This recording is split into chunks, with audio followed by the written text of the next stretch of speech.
What's up, guys? So we are back in for the second podcast of the unassisted podcast. So yeah, we actually really enjoyed filming the first, and we're gonna make this a consistent thing. So regular uploads will continue. And yeah, it's been I think a couple of weeks since the last time we filmed. Some things have changed a little bit. Some things are pretty similar, obviously, being bodybuilders. Life can be pretty monotonous. But yeah, well, first and foremost, I guess I'll ask you, Elliot, about your prep so far. Because I think I saw the updates. We might be good to share on Instagram how you're looking because it's pretty crazy. Yeah. Yeah, like I was saying to you earlier, just got back from Malta, um, and sitting at around 100 kilos at the minute. So down about 10 kilos since I started my prep. Mm. And yeah, in a really good spot. Don't know, I didn't really initially expect to be this far ahead with the shows I have planned. Um, so yeah, I feel like I'm in a nice spot. And it's Mm. definitely an approach that I've never had in the contest prep. Like I've never been in this position where I can eat a little bit more food. And I think it's going to just result in a better look for me, especially. Yeah. Yeah. 100%. I mean, the look is really, really impressive, man. Just the back is like, that's the thing I'm noticing. Yeah, it's changed a lot. Yeah, it's changed a lot. This is really flat, by the way. Just disclaimer. Um, For but yeah, people that don't know, it's Elliot, you're 6'3" or 6'4"? 6'4". 6'3" and a Really? bit. I feel like If you're we 6'4". maybe, Yeah, the maybe. back is just Like so I different say this time. 6'3", so I don't sound as tall. But yeah, I think 6'3" and a little bit. I think Yeah, yeah. I mean, 5'11" of that is like femur and leg. yeah, yeah, Yeah. definitely. Yeah, I'm the opposite. I'm all torso and like the shortest legs ever. I'm pretty sure most, like even girls I've been with in the past, their hip bone would be like they'll be way shorter than me, but then their hip bone would be higher than my hip bone. Yeah, It's yeah. like I've got the stumpiest, shortest legs ever. So when people go, "Oh yeah, what do you do for leg training? Why are your legs so big?" It's actually just having really short legs. Lemon. Yeah, it's a big thing. Yeah, man. Yeah. Yeah, but yeah, man, looking crazy. It's so much better than 2023. It's pretty wild. That's a year apart. Um, how much of that do you think is new muscle? Like, as in, do you think a lot of the look is because of you holding that muscle a bit better, or do you think you've grown loads in the year off, or a bit both? Yeah, probably both, to be honest. I also feel like the big thing as well is just time. I've just had more time in the gym. Yeah, yeah, Uh, yeah, I've just been training longer. Just yeah, I think just giving my body a little bit more of a chance to hold onto the muscle. Um, I don't think honestly anything particularly has changed with my training or like my approach to training. I think it's literally just been time and hmm, just consistent, to be honest. yeah, Yeah. yeah, 100%. Um, honestly, though, in my opinion, I feel like you're going to be quite surprised this year when you step on stage. What might come of it? With I don't know, the physique just looks way better. Yeah, I hope so. yeah, I hope so. I hope so. yeah, I'm intrigued to see, like, I actually think because like one of the reasons I wanted to coach myself is I feel like I have a very non-biased view towards my physique. I'm not very delusional. I don't think so anyway. I feel yeah, like yeah, I can be very genuine with my condition and be like, more needs to come off, or I'm behind, or I'm ahead, or and even I feel like up to when I was being coached by AJ, I could kind of look at myself and be like, like. I still kind of had that critical thinking, but I'm yeah, yeah. interested to see what that will look like when I'm coaching myself now, when I get to like 2 weeks out, a week Yeah, out. that's it. Yeah, I'm worried that I don't know. I'm kind of worried where I'll that's be when a it bit. gets. That's when it gets challenging, though. That's when Yeah, it becomes like because I've done it. I've been in that place myself where you're just 2 weeks out and you're just you care so much about condition about anything else. I get more yeah, off and you get more off. But I do think potentially that is because every prep I've done have not been like deep down. subconsciously not satisfied with a condition in terms of I think that there is more, but I think you Yeah. can be satisfied. I think if you are in a really good position, then maybe you're not going to be like that. Yeah. I think my last prep, I was in a really good condition, but I wanted my glutes to be like all the way in, and they weren't. And I still presented a really good look, but I needed more muscle. And because I didn't, therefore I got was chasing it. But you know, if you actually are fully pilled, I wonder if maybe then you'll probably be okay. Um, Yeah. you'll still 100%. You come out the prep 2 months, 3 months will go by. You'll look back and you'll think, what the fuck? I didn't realize I look like that. It happens to everyone. And Yeah. anyone that's prepped will know what I'm talking about with that. It's like you look back and then you're just so shocked by that condition. Yeah. Yeah. You think you're lean. Yeah, like you think you're lean, but then yeah, you get to your off season, you're like, oh no, I was actually really lean. Like I Mm. was, yeah. Um, yeah, I feel like one thing that is helping me with that, because I think one of the struggles that I will have as I get closer to the show is giving myself enough food and being comfortable with getting Yeah. fuller Yeah. and Yeah. not worrying about spilling over. So I'm like, at the minute, what I'm doing is I'm taking a lot of photos during my high days. So I'll take like photos after a meal, after 2 meals, 3 meals, end of the day. So like I can see already now when my physique looks best, when like, oh, okay, like this is a little bit too compromised. I'm a little bit spilled over here. Mm. I'm just getting my brain used to that so that I don't get to like peak week and it's just like, I don't know if I've like But spilled over or if, yeah. yeah. Yeah.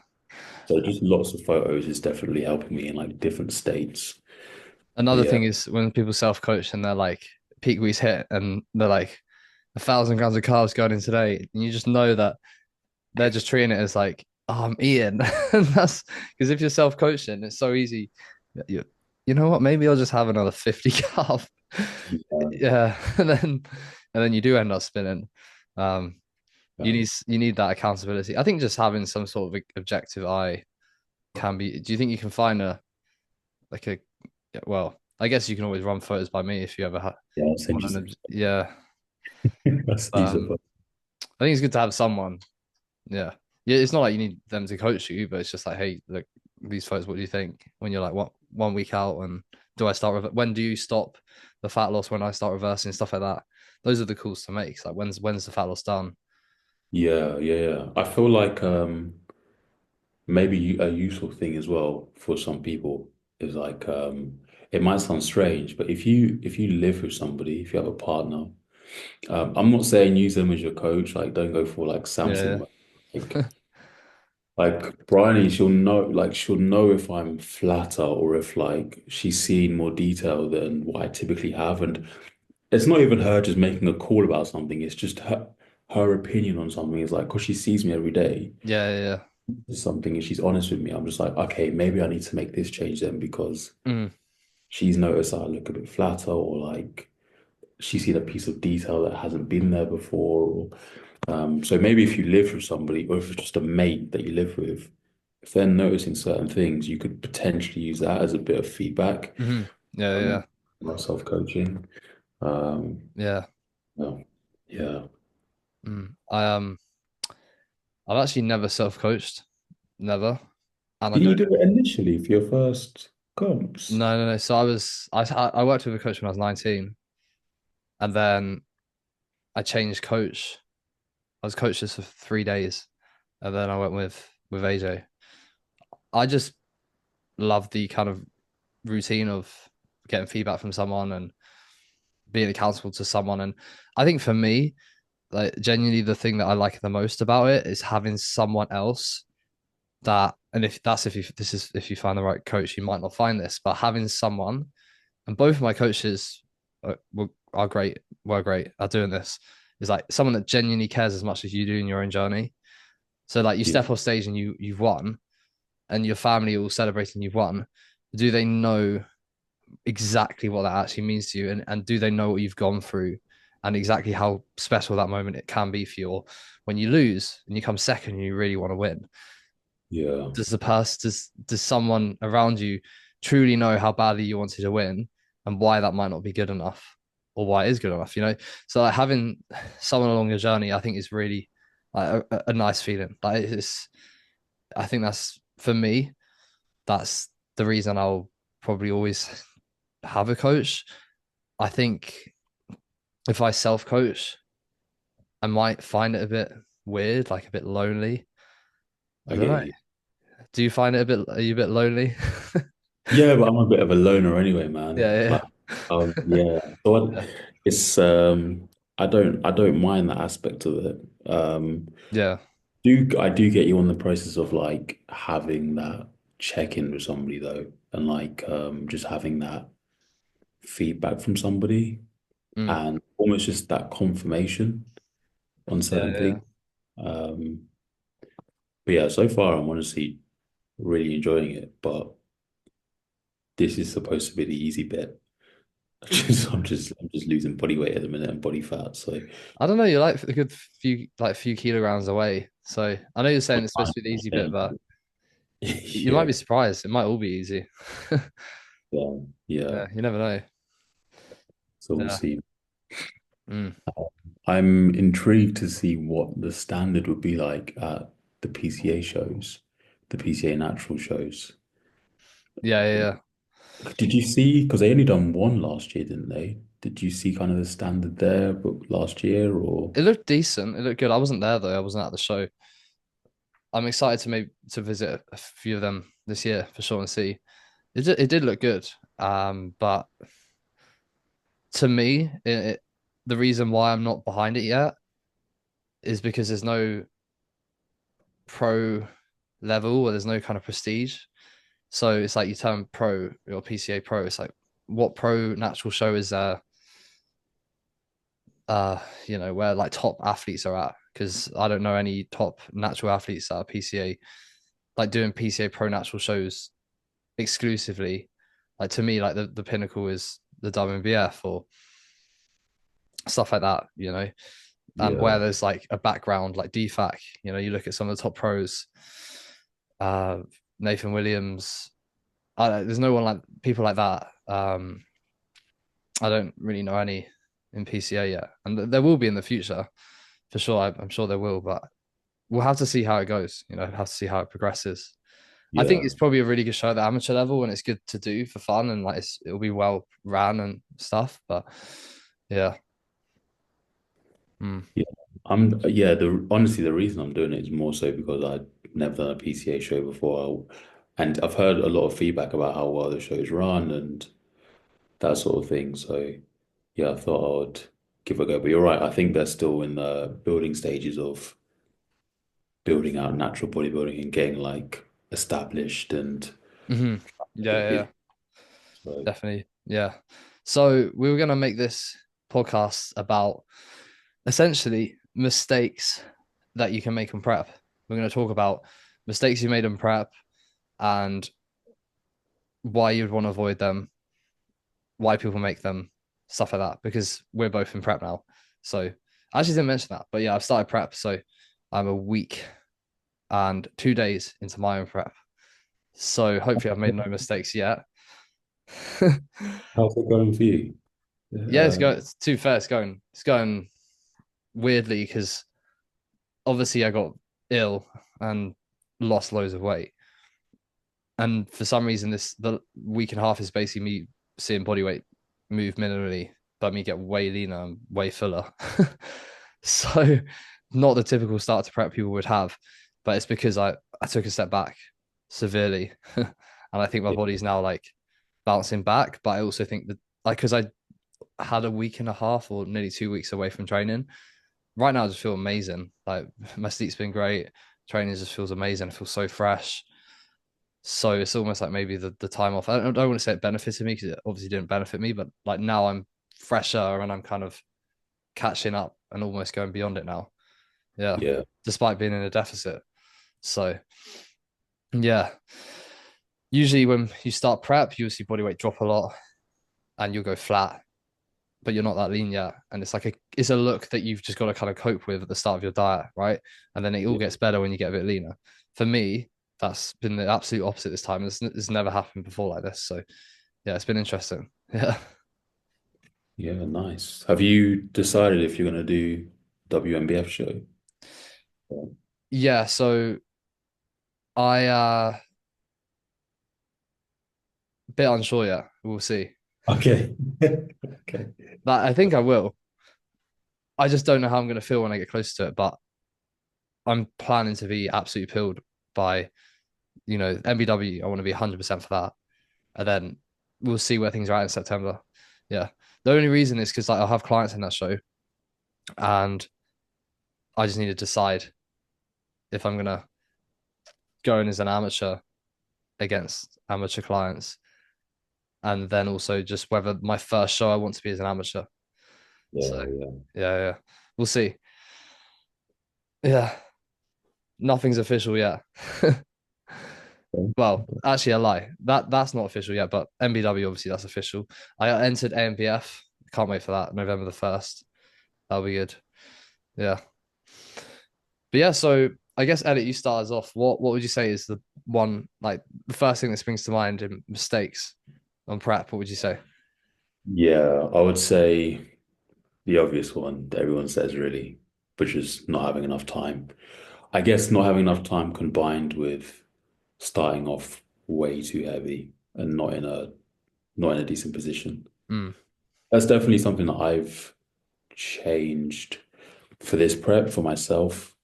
I think my previous two, I was just too heavy. First one, I was started prep at 119 kilos and had to get down to like 90, 91 kilos in less than 20 weeks. And then second one, I was 117. mm. Um, and I think as well, because of my height, I think when I get to those heavier body You hold it weights, well. it holds well, so it almost like confuses people. They're like, "Oh no, you'll be ready," and like we can do it in 16 weeks, bro. And it's Yeah, like yeah. I'll drop 5 kilos from Nothing will 119. change really. Like Yeah, yeah, like my 100%. limb was a tiny bit leaner, but like so I Yeah, feel yeah. like I'm far too heavy, and I think the best way to combat that is get with a coach early, go in a diet with them so they can see what you look like getting to lighter body weights, Mm. and then start your prep lighter. I think that's probably the It's main. something you've got to always bear in mind is the frame of the athlete of the client, because shorter people, like people like 5'6", they can look pretty sloppy when they start prep. They lose 10 kilos and they're pilled. Yeah. Like you can look really out of shape when you're short, and then you just lose 10 kilos and you'll be ready. Whereas tall athletes, if you're tall and you look really out of shape, you're pretty screwed. Yeah. Yeah, there's just a lot more room, a lot more water, a lot more space, just a lot more everything. So getting rid of that, it just yeah, on a big frame, it just looks different. But yeah, if Mm. you're 5'2" and you weigh 65, like yeah, and Because you everything just you gotta think it's just squished, like everything's squished together. So that's the best way to think about. Oh, it's nicely spread. So yeah, any coaches listening, if you've got athletes, figure out how tall they are, and then just think about that before you plan like where they need to start prep from, because you could probably make the same mistake where you've got like a 5'4" athlete and they already have like really separated abs and they're just pilled in in a couple of months. Yeah. yeah, So yeah, yeah. I guess I would say the biggest mistake on prep. I want to say one that's like quite funny and something I've done, and definitely a mistake you can, and I know lots of people will make. Is like it's around like food focus. Stop watching like food, like all you like eat challenges on YouTube yeah, or cooking shows. One of my most brutal preps I went through a period of being obsessed with like what was it, MasterChef, the professionals. I was watching that. I was like, it's actually really good. Like to be yeah, fair, it is good. So I was just same. really into it anyway. But like because it was so good, combined with chefs that are cooking like such interesting foods, I was just so captivated by it. And then I was just thinking about like afterwards what I was gonna eat. So then you start just almost counting down the days until prep's over, and you almost prep for prep to end. People do this, and I see it a lot.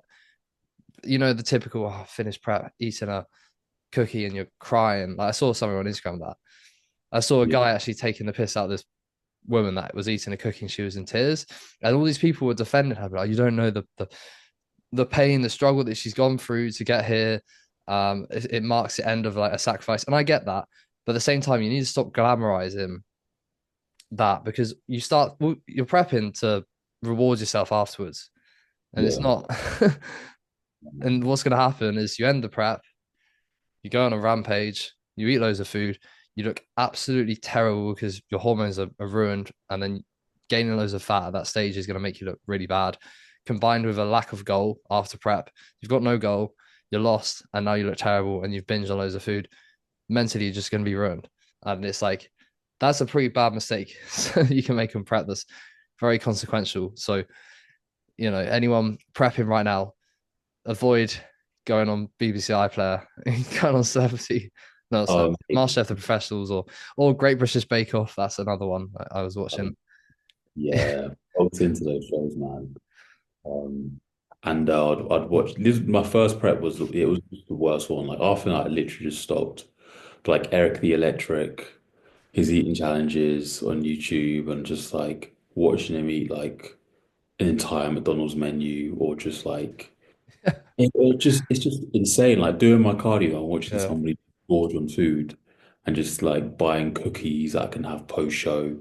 Like yeah, don't like do hoarding foods to have after. That's the worst. That is the absolute worst. Yeah, what?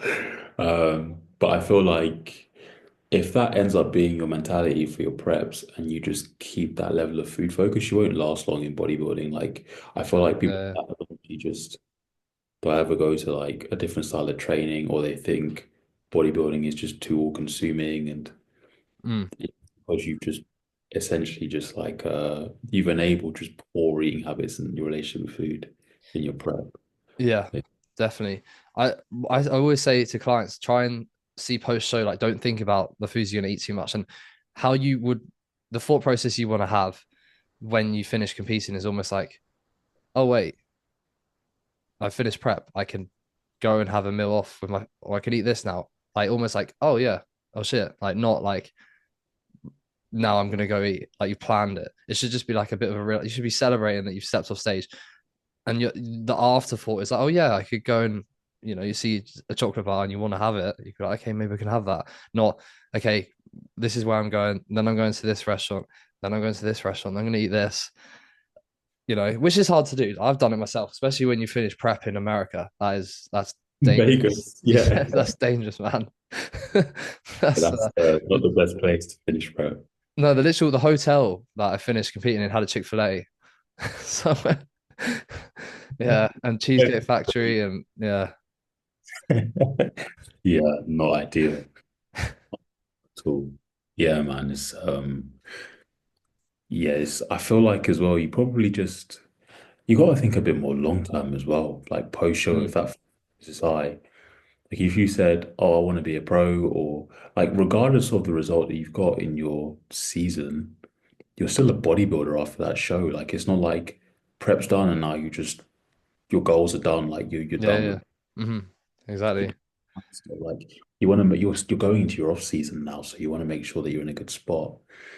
But it is hard. Like it is hard. Yeah. It's not Mm. So any other mistakes? any other mistakes is I think doing probably maybe it's not so common, but maybe doing more than what's actually prescribed. Oh yeah, Or that's it. Yeah. doing yeah, or just not doing what your coach is asking you to do. I feel like if you go off plan, obviously, or if you're using different food sources that your coach is expecting you to use, and you're like using different food sources, for example, just because, oh, the calories match up, so I thought I would just use this food instead, or I can just do this instead. And it kind of skews how you look. It could impact the decisions that your coach makes. So if you and your coach have made an agreement to actually do something, you've been given a plan, just do it. Even if the plan doesn't initially work perfectly, the coach will know that and they can adjust. Yeah, But yeah. if you're doing other stuff on your own or you just like make your own amendments, it can get messy real quick. Mm. Um, Yeah. yeah. definitely. Yeah, yeah. Yeah. That's I think that's something that not like you said, not loads of people do, but if you do, it can end really bad, like extra cardio or more Yeah, steps than told, or just eating like, oh, I don't want the nut butter in my yogurt. I'm not gonna have it, or I'll just cook with fry light instead of olive oil when the olive oil's in. Like just taking fats down lower than they need to be. The thing is, you got to kind of preserve tools, and if you're eating less than planned straight away, you're just metabolically. It's like, where do we go? You know? yeah. Yeah, So, definitely. I guess one other thing I will say, and then I guess we'll leave it here on the mistakes is posing, because I see so many people do this where they actually try and learn the posing like when you get close to the show, almost like not practicing before, and then they get into the prep, and then halfway into the prep, their energy is really low, and then when you train, you should have a routine with posing anyway on prep after you train, but when you train and you're in prep and you're that like further into prep, you want to have your post workout meal, you're hungry, you got low energy, you're not going to be putting the same attention you could be putting into your posing than within the first 4 weeks of prep or before prep. So yeah, posing is honestly something I've seen it happen. Like I was at uh the INBA PNBA Worlds in the UK at Manchester. I watched what's his who was it? I can't remember who it was. Yeah, Masters Darren. I don't want to get his name wrong. Definitely is Darren or Daryl. UK coach. Coach DSL. There you go. Yeah, I think it's Darren. Darren or Daryl? Darren, yeah. I always get similar names, so I get mixed up. Darren, yeah, he literally, I watched him, like, I watched him just go up in the placings because of his posing, like, significantly. Despite having significantly less muscle than the other athlete, he just outposed them and it pushed him up. And then Talib, he literally won juniors, having a physique that was like junior top winning level, but I think they were going to give it to a guy that was a lot bigger than him, and then he just outposed him. The other guy was sweating loads, couldn't hold his poses. Was Talib this kept, at the UKDFEA? yeah, yeah, yeah. I literally watched it out. Like he literally won. Like I would like say because of the posing, and people don't get that. People don't realize like, and it's a harsh one. Like, I don't want to say to, I would never go say to a client afterwards, yeah, you lost because of your posing, because that's not, it's a bad thing a bad timing, and but Yeah. sometimes like there are times in my head, not with clients, but like I've seen that happen to someone. It's like you literally lost because of your posing, and if someone told you that, you'd be like, shit, like that's the one thing you can control, and So people we, aren't. Yeah, yeah, yeah. Just nail your posing, like practice it. I've seen people. I think posing coaching is really, really valuable thing to do, and you should. But I've seen people nail their posing because they just practice all the time and they don't get posing coaching. Um, I think you could literally just learn it if you just stand in front of a mirror and just pose loads. You know? yeah, yeah. I definitely like the approach of use a posing coach to, if you're somebody who has no experience with posing, use them sparingly. But really, the main benefit you'll get, or the main improvements you'll see, will be from just repeating your posing time Mm. and time, waking up and going through rounds, holding your poses. Because I feel like some people, like you said as well, on show day, when nerves are kicked in, adrenaline's up, and you've now got to hold a pose for like 8 seconds, and you've only literally done like quick like rounds in your bedroom. Yeah, yeah. Yeah, you're just like, what? And you just start sweating, and yeah, it's not good. Especially when you're under, really hot lights. Yeah, But yeah, there's two elements to posing. It's fitness and technique. And this is why, like, to really nail posing fitness. So right now I'm doing post workout. Right now I'm just doing one round of like 10-second holds because I just started prep. But that I'm actually this is something you can do as well. You can use that as a tool to kind of almost be like cardio. So I could take that to 2 rounds, and I could do 3 rounds later on because it burns a lot of calories posing. So yeah, just starting with one round of 8-second holds for me. But you should get your technique now before you do the posing fitness, because if you're trying to learn technique, but then you're also trying to hold it for ages, it's going to make it way harder if you're not used to the technique. And if I changed, so right now, if I changed my back double bicep halfway into prep, and I'm not used to it at all, and then I've got to learn to hold that for 10 seconds, it's way harder. So you should nail the technique first, and then nail the fitness after. So you want to be going into prep with the technique nailed, so you can then just fitness practice as much as you can. Just holds. That's the way you want to do it. I do sympathize with people that have like gyms that it's hard to pose in, but at the same time, I think you've got to find somewhere at home where you can pose in front of a mirror. And if you can't do that, then film with your tripod on a front camera, video it, and watch yourself whilst you video it, and then watch it back, and then look at how does that feel? How does it look? And then you can figure it out. Yeah. But Perfect. yeah. Was there any other thoughts? Any other mistakes or I feel like they're kind of the main ones really, like having a poor start position, not yeah, that understanding is your frame and whatnot, and then just posing and not listening to really what your coach is telling you to do. yeah. Uh, Yeah, that's I think we've covered the main ones, and obviously don't watch MasterChef or anything like yeah, that. But yeah, so we've got some questions in, so we're going to go through some questions. As always, we'll always do questions on the podcast. So if anyone has questions, please do ask, because more questions, more interesting questions, that's good. Um, you can always just leave a comment on here, and we'll get back to the comments in the next video. So I had a few different ones. I think we'll start off with this one because it's a pretty good one before we get to more like educational stuff. But Mateo, my client who competed in the Netherlands in men's physique, did really well. He said, "Loved the last pod, guys. Would be cool to know how the coaching collab happened." So I guess I'll answer that first and say that I reached out to Elliot and really thought that when I was wanting to expand my business, I wanted someone, I'd only bring in someone that really aligned with myself in terms of competing, natural bodybuilding, experience, and knowledge, and all those different things. And when you bring in a coach, a co-coach, that coach is really has to fit within the brand, that you want that brand to be together, cohesive. And I think sometimes coaches can bring in loads of coaches and then you lose sight of what the brand is. And Elliot was the perfect opportunity for me to basically have someone else to grow the company a little bit further that fits perfectly. Like, we've known each other for ages. We know that we align on like kind of in bodybuilding, and Elliot's obviously at a very high level with competing, has loads of experience within competing, which is so important. But especially the most important thing is aspirations within natural bodybuilding, and where you want to take it.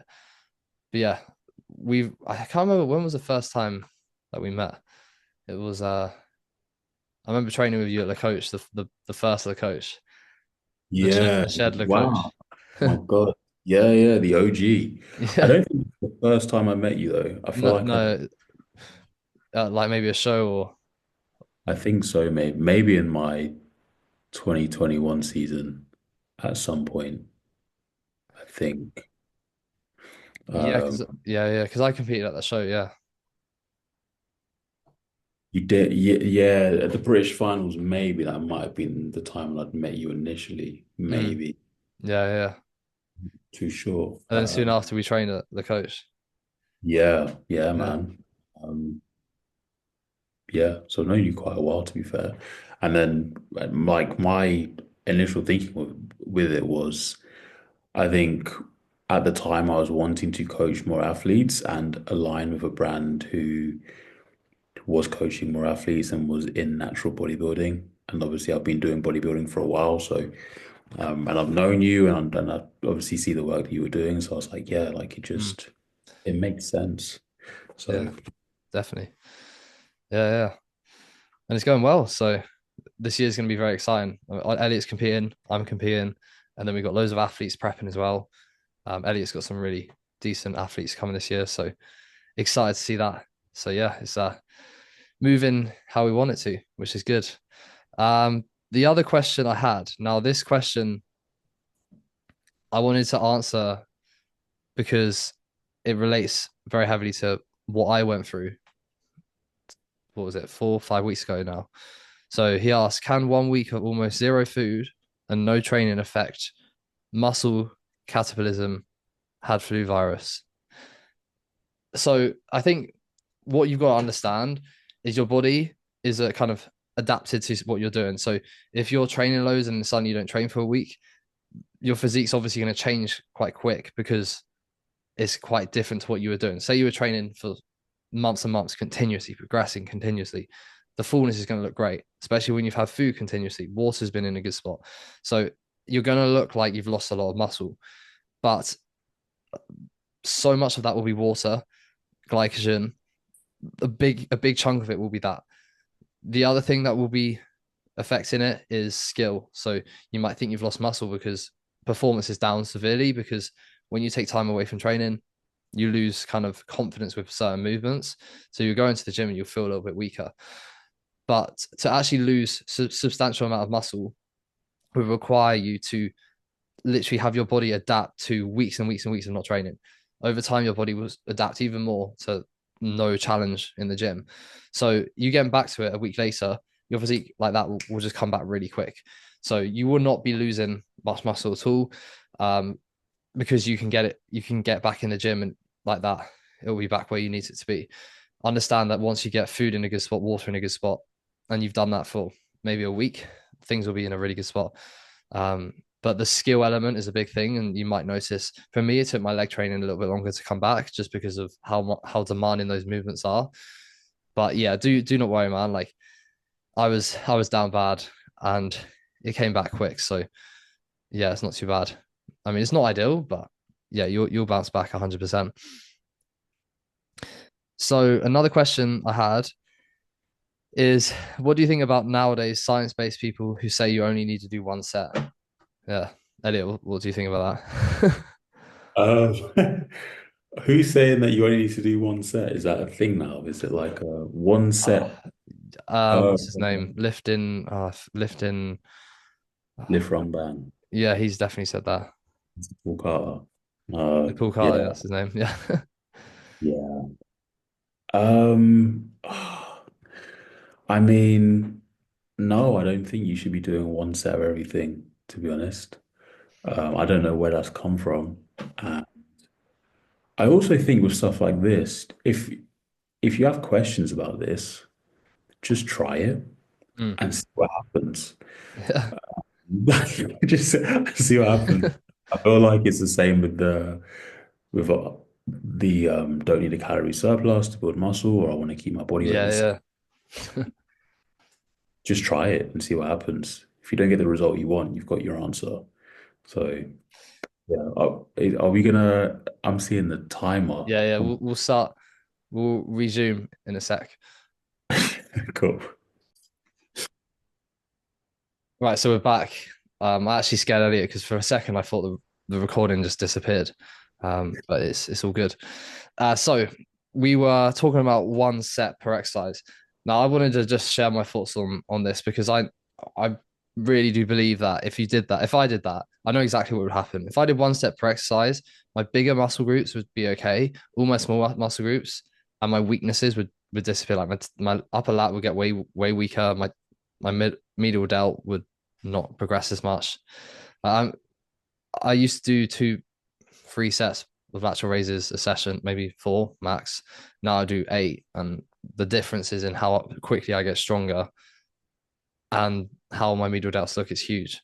I get way stronger now at lateral raises because I've done more volume, which is quite interesting because you would think maybe the opposite, but yeah. I honestly don't see how one set on lateral raises on such a small muscle group is Yeah, beneficial. Like, what fatigue are you creating from doing 4 sets? Like, it's not going to take away from anything else. There's no harm in doing it, and that's what it needs really, because you can't just rely on progressive overload within one set to give you enough positive stimulus. So yeah, yeah, 100%. Yeah, I think it's just an extreme of this whole low volume approach. But like you said, with certain body parts, especially if they're weaker, I think a little bit more volume won't hurt. And almost like I said, just try it and see what happens. But um, yeah, I don't think doing one set per exercise makes sense. I What's also think yeah, that mentality is just that like blanket statements like that with training, just it's just dumb. yeah, it's crazy.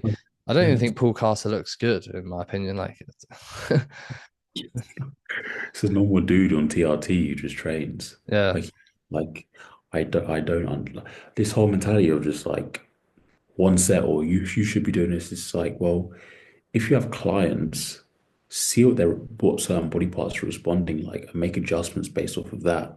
Like no two clients are going to be doing exactly the same amount of volume. Like I'm not going to say to a client, they need to be doing they're doing this, so you should be doing this. Like mm, the approach is different depending on people's response.